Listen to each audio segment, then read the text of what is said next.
Les vigiles sont devenus les marabouts maintenant. Oui, oui. Dès qu'on entre dans un lieu, on leur tend les deux mains pour prier. Oui, oui. Mais oui, les vigiles sont devenus les marabouts. Se protéger contre les microbes. Et cette leçon que je vais vous présenter va vous permettre même de comprendre beaucoup de choses par rapport à ça. Parce que, puisque je parle de l'immunité, de la réponse immunitaire, comment l'organisme va réagir par rapport à ces types de microbes. Donc c'est la leçon 7 par rapport au programme de 3e.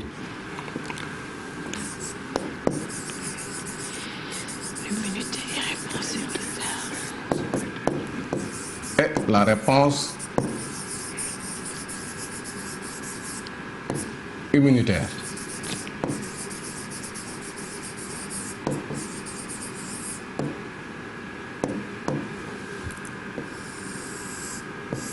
Vous savez que l'organisme est en contact permanent avec les microbes. Et certains provoquent des maladies, on les appelle des microbes pathogènes. Maintenant, quand ces microbes accèdent à l'organisme, l'agression, l'organisme maintenant va réagir en développant ce qu'on appelle une réponse immunitaire ou réaction immunitaire.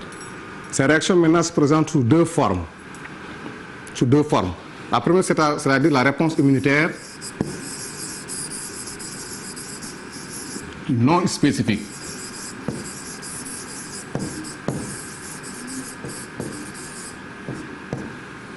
Non spécifique. Je vais parler d'abord de ça, après parler de la réponse immunitaire spécifique. Parce que la peau, les muqueuses constituent des barrières naturelles contre les microbes. Mais les microbes peuvent maintenant provoquer la contamination, accéder à l'organisme, soit par inhalation, ou bien par injection, ou bien traverser la peau, par exemple par une plaie. Dans ce cas-là, on obtient d'abord ce qu'on appelle la contamination. Une fois que les microbes maintenant, donc la contamination d'abord, c'est quand les microbes maintenant accèdent à l'organisme.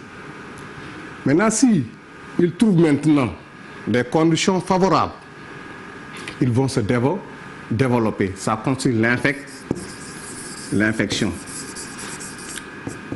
Quand il y a infection maintenant, l'organisme d'abord, par rapport à ces types de globules blancs, parce qu'en 4e, on a déjà étudié le sang, où on voit les différents types de globules blancs. Dans ce cas-là, maintenant, l'organisme développe une réponse immunitaire. Parce que maintenant, les globules blancs vont réagir par étapes. Parce que ce sont des soldats maintenant. Ces soldats maintenant vont réagir par rapport à leur spécificité. D'abord, il y a la réaction inflammatoire.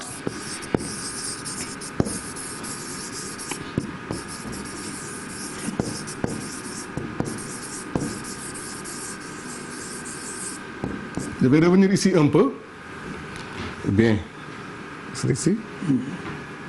Si vous regardez bien, il y a une épine maintenant qui a provoqué la pénétration des microbes dans l'organisme. Ça, c'est la contamination. Ici, si vous regardez le document 2, les microbes se sont développés. C'est l'infection.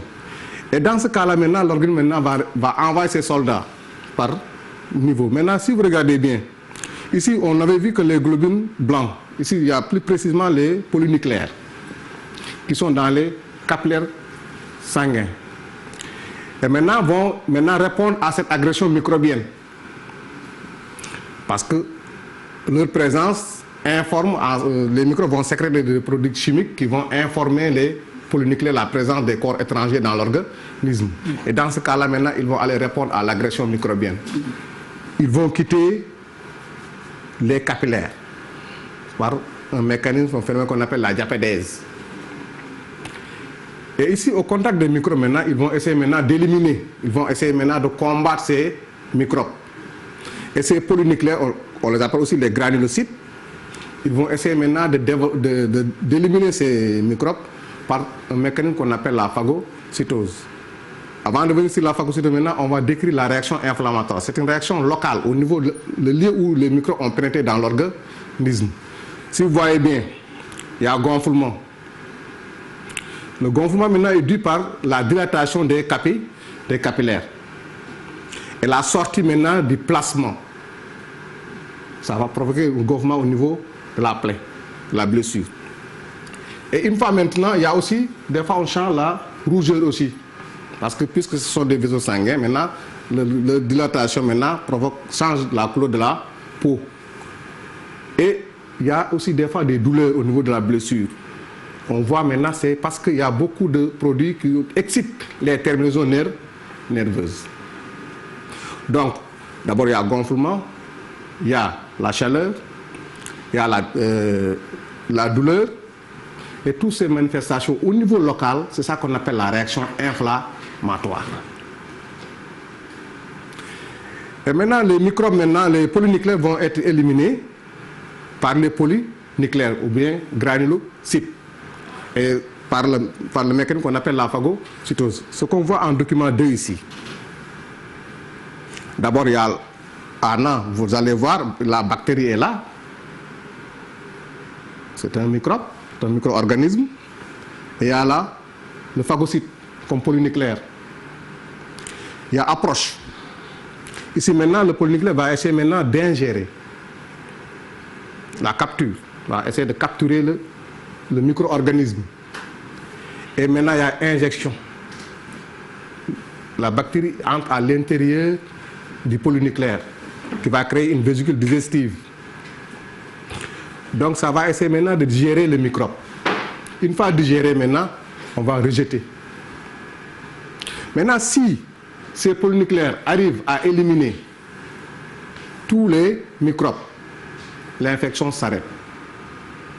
Mais puisque c'est un combat, il peut avoir d'autres résultats. Le microbe peut être résistant et éliminer ses soldats, comme les polynucléaires.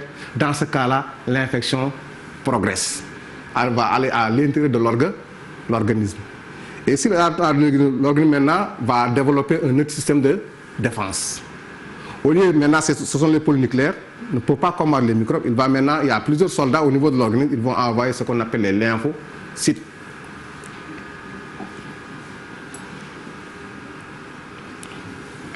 Je vais revenir ici. On avait la réponse immunitaire non spécifique. Parce que la phagocytose maintenant agit sur n'importe quel microbe qui entre dans l'organisme. Ça ne l'identifie pas par rapport à l'antigène qui pénètre dans l'organisme, le microbe qui pénètre dans l'organisme. Dès que le microbe entre, les phagocytes entrent en action.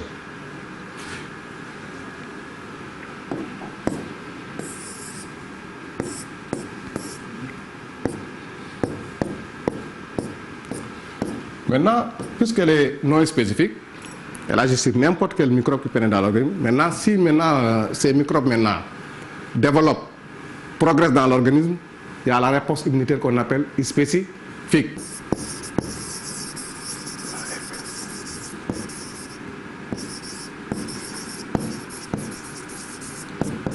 Je m'excuse un peu parce qu'ici j'avais oublié le mot immunitaire. On va dire au Diola que vous n'avez pas mangé. Non, j'ai bien mangé. Maintenant ici, il y a aussi immunitaire.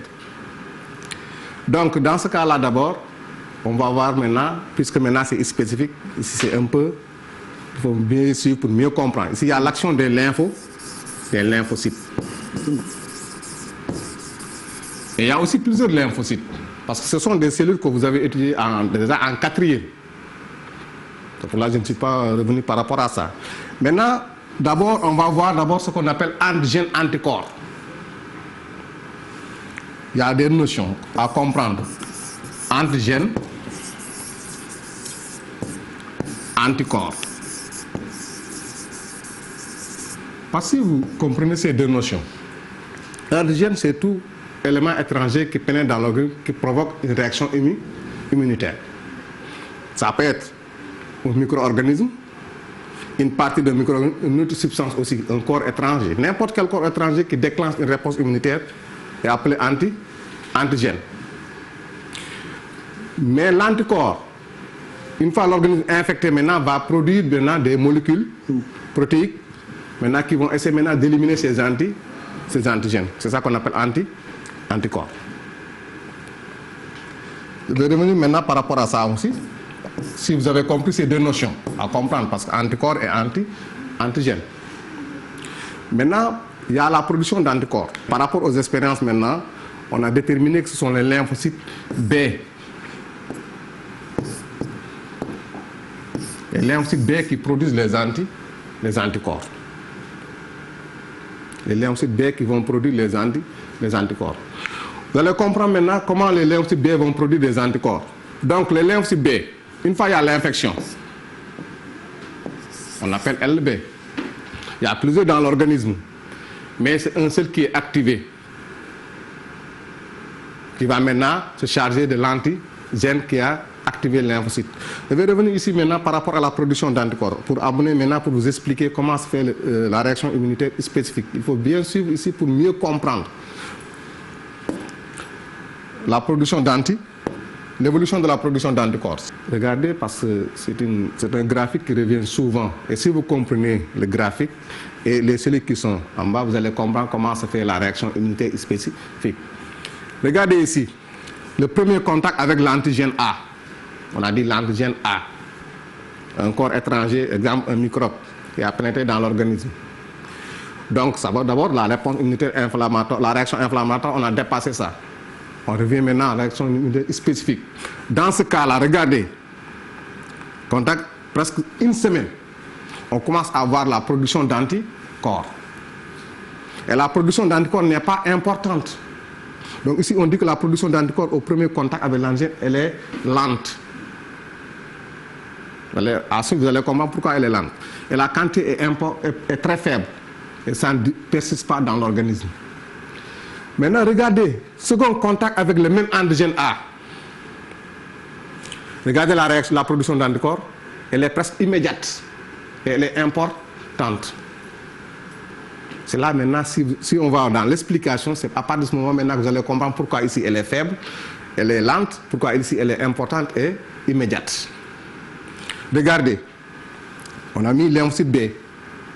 Parce qu'une fois que la phagocytose est dépassée, maintenant l'antigène est pris en charge par ce qu'on appelle les macrophages qui vont le présenter maintenant aux lymphocytes. Maintenant, s'il s'agit de lymphocyte B qui est un lymphocyte B qui est activé, ce lymphocyte B qui est activé maintenant va se multiplier en grand nombre. Et une partie maintenant va se transformer, ça va prendre du temps, en plasmocytes. Et ces plasmocytes maintenant vont sécréter les anticorps. Donc il y a un temps, activation, multiplication, différenciation, maintenant pour produire des anticorps. Maintenant, l'autre partie de ces cellules maintenant obtenues à partir de ce lymphocyte B, on les appelle des cellules mémoire. Ils vont garder la mémoire de l'antigène. Et dès que l'antigène maintenant se présente pour la deuxième fois, au lieu de l'activation multiplication, ça n'existe plus. Ce sont les cellules mémoire qui avaient gardé la mémoire de l'antigène qui vont se multiplier automatiquement et produire des anticorps. Ici, il y a ce qu'on appelle le temps de latence. Pour permettre toutes ces étapes-là, activation, multiplication, différenciation et production d'anticorps. Ici maintenant seulement il y a multiplication et production d'anticorps. Maintenant ça montre maintenant des fois, une fois que les lymphocytes B sont activés, il y a ce qu'on appelle la mémoire immunitaire. C'est la mémoire immunitaire maintenant qui crée la protection de l'organisme. On va le comprendre plus tard quand vous verrez le principe de vaccination de rappel. C'est pour renforcer l'immunité, la mémoire immunitaire. Maintenant, pourquoi on dit que cette réaction elle est spécifique?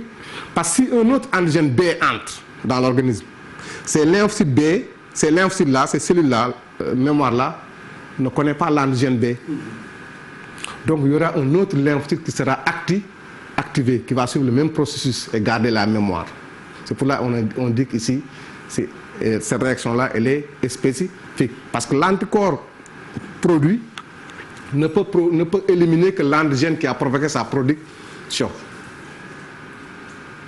Autant de fois un antigène différent entre, un autre lymphocyte est activé.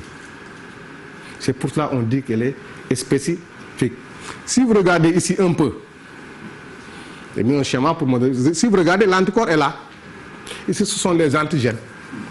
Est-ce que l'anticorps là qui est là peut se fixer sur tous les antigènes? Non.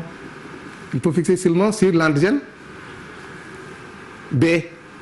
Regardez les récepteurs qui sont au niveau de la membrane. Exemple, les anticorps qu'on va avoir ici auront un autre type de forme et par rapport aux anticorps antigène A, antigène C. Si vous vous souvenez bien, l'antigène A ces formes-là, donc si on produit les anticorps auront cette forme-là. Parce que les anticorps maintenant vont se fixer sur l'antigène, vont se fixer ici sur l'antigène et provoquer la lyse, la destruction. Lyse, ça veut dire destruction de l'antigène. Étouffer en fait. Oui, l'étouffer. Vont l'éliminer. La membrane donc va disperser. Donc les anticorps vont se fixer sur l'antigène et détruire complètement la membrane. Et je vais revenir aussi par rapport aux notions d'immunité. Avant de revenir maintenant sur le schéma récapitulatif de toutes les réactions immunitaires. Maintenant, notion d'immunité. L'immunité, c'est quoi?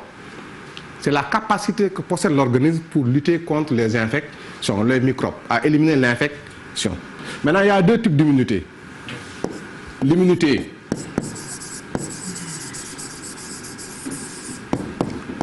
naturelle, c'est-à-dire que l'organisme possède une immunité capable d'éliminer n'importe quel microbe de façon naturelle. Exemple, si vous regardez exemple le chien peut avoir la rage mais ne peut pas avoir le charbon du bétail. Donc on peut dire que le chien est immunisé contre le charbon du bétail. Maintenant, il y a l'autre type d'immunité.